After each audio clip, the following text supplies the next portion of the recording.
Salut à toutes et à tous, dans cette vidéo je vais vous expliquer le principe de fabrication de ce mini katana. Vous remarquerez que j'ai été accompagné d'un pote pour mener à bien ce projet, ce qui me change de d'habitude. En tout cas, étant donné qu'on était deux à bosser sur le projet, on n'a pas réalisé un seul katana, ni même deux, mais bien trois. Et 3 fois le même d'ailleurs. La seule chose qui les différencie, c'est le bois dans lequel ils ont été fabriqués, du sapin pour le premier et 2 bois exotiques pour les 2 autres, même si je serais incapable de vous donner le nom des essences, désolé. Alors la première chose qu'on a pu faire, c'est réaliser les dessins, les designs, et ça c'est mon pote qui les a fait, donc je vous laisse le complimenter dans les commentaires, je compte sur vous. Et ces dessins nous ont permis de programmer des usinages sur la CNC, comme d'habitude finalement. Ah oui, et pour que vous compreniez mieux, on a pensé ces katanas comme si on les ouvrait en deux, pour ensuite graver la forme de la lame dans les 2 parties, qu'on recollera à la fin.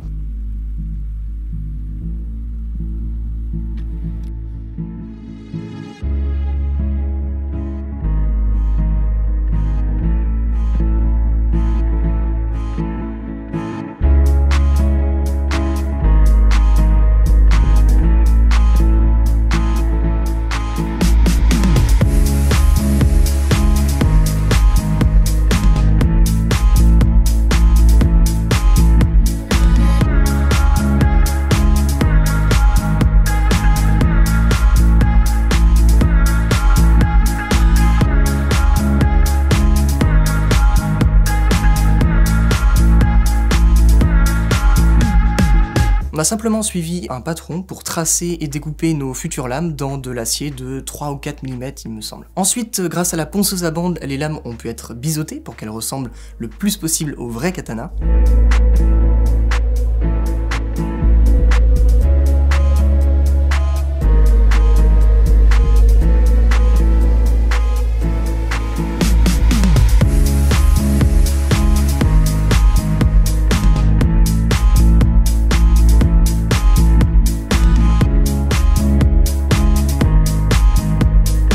Bon, et l'étape suivante était loin d'être la plus intéressante, mais pourtant c'est celle qui nous a pris le plus de temps. Et évidemment, je veux parler du ponçage. D'autant plus qu'on a réalisé 2 ponçages, un avant la trempe et un après. Et ce pour une bonne raison, c'est qu'une fois la trempe réalisée, l'acier devient bien plus dur et le ponçage devient très vite infaisable. Donc c'est pour ça qu'on a passé beaucoup de temps sur nos ponçages, en commençant par du grain 120 pour aller jusqu'à du 2000 et terminer sur un polissage.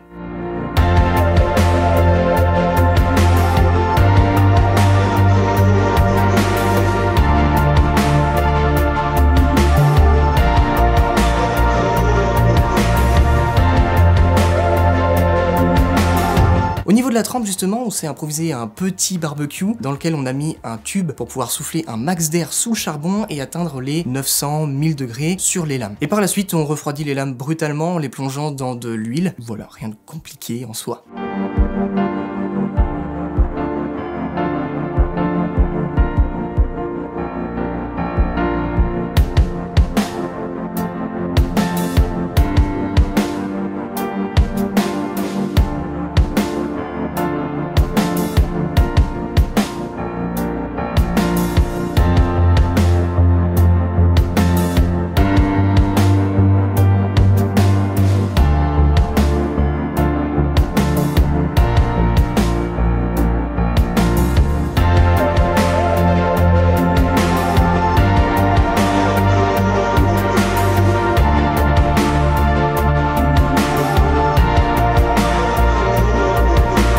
Et comme énoncé précédemment, on refait une phase de ponçage.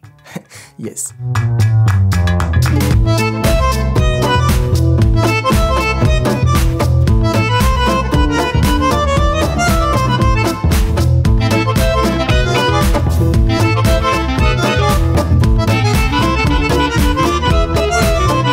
Avant de découper les pièces pour obtenir d'un côté les manches et de l'autre les fourreaux, on s'est permis une petite folie puisqu'on a fait des gravures. On a gravé un yin-yang sur les manches et l'inscription petit katana en japonais sur les fourreaux. On n'avait vraiment pas d'inspi.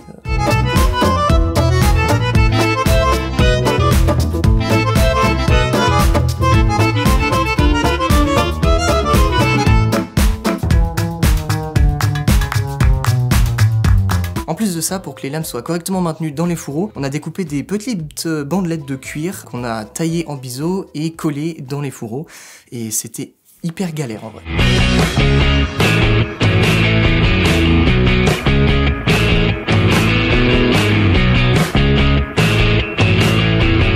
C'est seulement à partir de ce moment-là qu'on a pu assembler les pièces, coller les lames dans les manches avec de la colle époxy. Pareil pour les plaquettes en aluminium qui nous font la séparation entre le fourreau d'un côté et le manche de l'autre.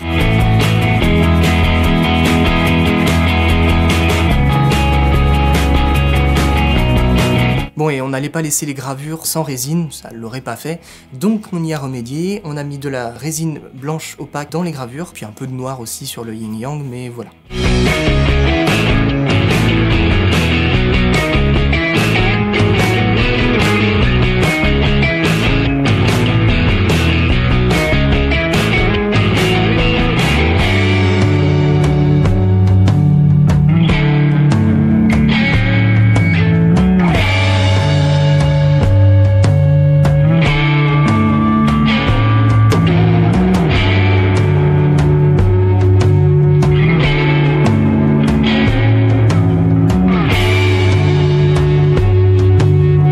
Au final, on a chanfreiné les arêtes des couteaux pour obtenir quelque chose de bien plus maniable et surtout de bien plus joli.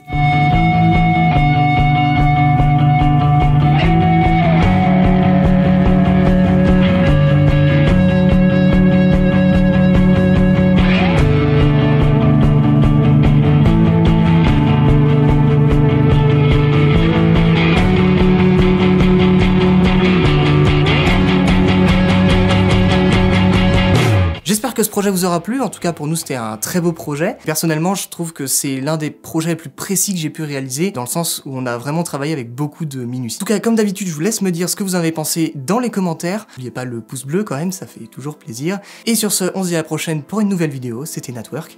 Salut.